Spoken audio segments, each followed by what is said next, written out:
Everyone, আসসালামু আলাইকুম। আপনারা সবাই কেমন আছেন? আশা করি সবাই ভালো আছেন। আলহামদুলিল্লাহ, আপনাদের দোয়ায় আমিও ভালো আছি। অনেক দিন যাবৎ কোনো ভিডিওই আপলোড দিতে পারিনি। আমি অনেক ব্যস্ততার মাঝে দিয়েছিলাম।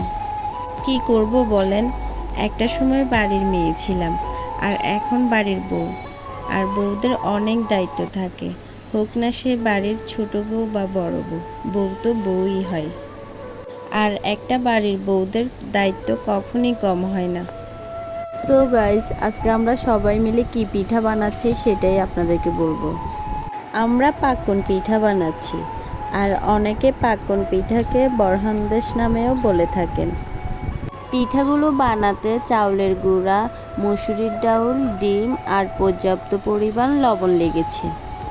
আমার শাশুড়ি মা এত সুন্দর করে মাছ এঁকে কি দিয়ে কেটে কেটে নিচ্ছে জানেন? খেজুর গাছের কাঁটা দিয়ে। আর এই কাঁটাগুলো অনেকক্ষণ তেলের মধ্যে ভিজিয়ে রাখতে হয়, না হলে সুন্দর করে পিঠা কাটা যায় না। আজকে আমরা ছোট বড় সবাই মিলে এই পিঠাগুলো বানাচ্ছি ছোট আফুর ননদের শ্বশুর বাড়ি পাঠানোর জন্য। আমার শাশুড়ি মা বেশিরভাগই আত্মীয় স্বজনের বিয়ে বা গায়ে হলুদে এই পিঠাগুলো বানিয়ে দেয়। এই পিঠাতে বর বা কনের নাম লিখে দেয়। এই পিঠাগুলোর মধ্যেও একটা নাম লেখা আছে। আপনারা যারা যারা বুঝবেন অবশ্যই কমেন্টে লিখে জানাবেন। আমাদের সাথে আমাদের ছোট্ট ছোট্ট পাখিগুলোও পিঠা বানাচ্ছে।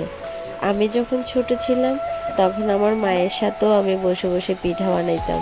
বানাইতে তো পারতাম না, কিন্তু চেষ্টা করতাম। ছোট ছিলাম তখন কি আর কি পিঠা বানাইতে পারতাম, কিন্তু আল্লাহর রহমতে এখন আমি বানাইতে পারি। আমার বানানো পিঠা থেকেও আমার আপাদের বানানো পিঠাই অনেক সুন্দর হয়।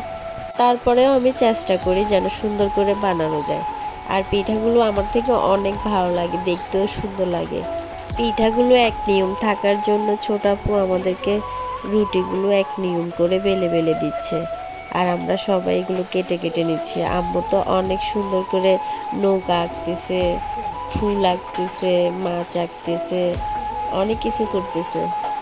আমি আমার মতো এত সুন্দর করে না পারলেও তেজপাতা আর কুকিজ অনেক সুন্দর করে করতে পারি। আর সব থেকে আশ্চর্যজনক ব্যাপার হয়েছে, আমার শ্বশুর আব্বাকে দেখেন এত সুন্দর করে পিঠা কাটছে আর পিঠার ফুল আঁকতেছে। আমি তো দেখে পুরো অবাক। আমি প্রথম দেখছি আব্বাকে এত সুন্দর করে পিঠা বানাইতে। আর সব থেকে সুন্দর হয়েছে আব্বার পিঠা আর আম্মার বানানো পিঠাগুলো। আম্মার পিঠা কাটাগুলো আমার অনেক সুন্দর লাগতেছে।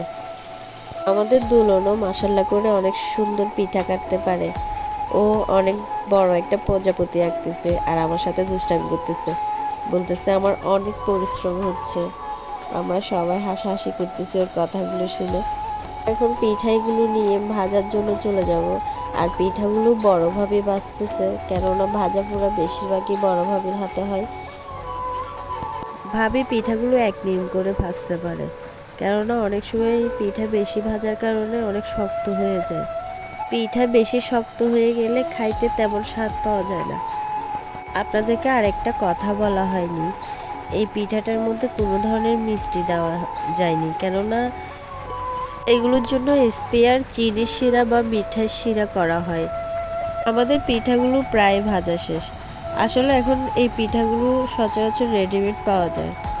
রেডিমেড পিঠা পাওয়া গেলে কি হবে, আমি মনে করি ঘরে বানানো পিঠাটাই সবচেয়ে বেস্ট। ঘরে বানানো পিঠার মধ্যে ভালোবাসা আর আনন্দটা আলাদাই থাকে। সো গাইস, আমাদের পিঠাগুলো কেমন লেগেছে অবশ্যই জানাবেন। আপনারা সবাই ভালো থাকবেন, সুস্থ থাকবেন। আল্লাহ হাফেজ।